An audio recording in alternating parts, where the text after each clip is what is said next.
अगर आपके जीवन में दर्द और तकलीफ है तो ये कहानी सुनकर आपके जीवन की तकलीफें दूर कर देंगी।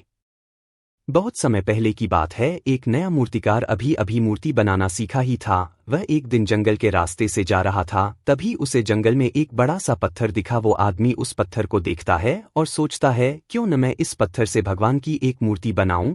वह आदमी अभी अभी मूर्ति बनाना सीखा ही था, इसलिए उसे जो भी अच्छा सा पत्थर दिखता उससे वह मूर्ति बनाने लगता। तभी उस आदमी ने अपने बैग से छैनी और हथौड़ी निकली और उस पत्थर के पास जा बैठा।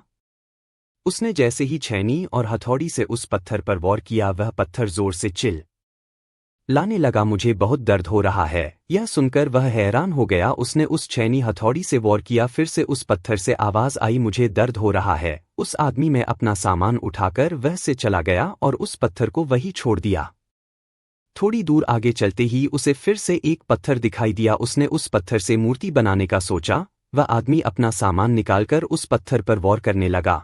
उस पत्थर को भी दर्द हो रहा था, लेकिन वह पत्थर चुप रहा और दर्द को सहता रहा। थोड़ी देर बाद उस मूर्ति बनाने वाले ने उस पत्थर से एक खूबसूरत मूर्ति बना दी। वह मूर्ति बनाने के बाद वह उसे वहीं छोड़कर चला गया। वह एक गांव में पहुंचा, तभी उसे पता चला उस गांव में एक मंदिर बना है जहां पर भगवान की मूर्ति की जरूरत है। उस मूर्ति वाले ने गांव वालों से कहा, मैंने अभी अभी जंगल में एक भगवान जी की मूर्ति बनाया हूं, तुम कुछ लोग जाओ और उस जंगल से उस मूर्ति को उठा लाओ। तभी उस गांव के कुछ लोग जंगल जाकर उस मूर्ति को उठा लाए और उसे मंदिर में स्थापित कर दिया। उस मूर्ति को रखने के बाद गांव का एक आदमी कहा कि मूर्ति का तो इंतजाम हो गया, परंतु नारियल फोड़ने के लिए एक बड़े से पत्थर की जरूरत पड़ेगी।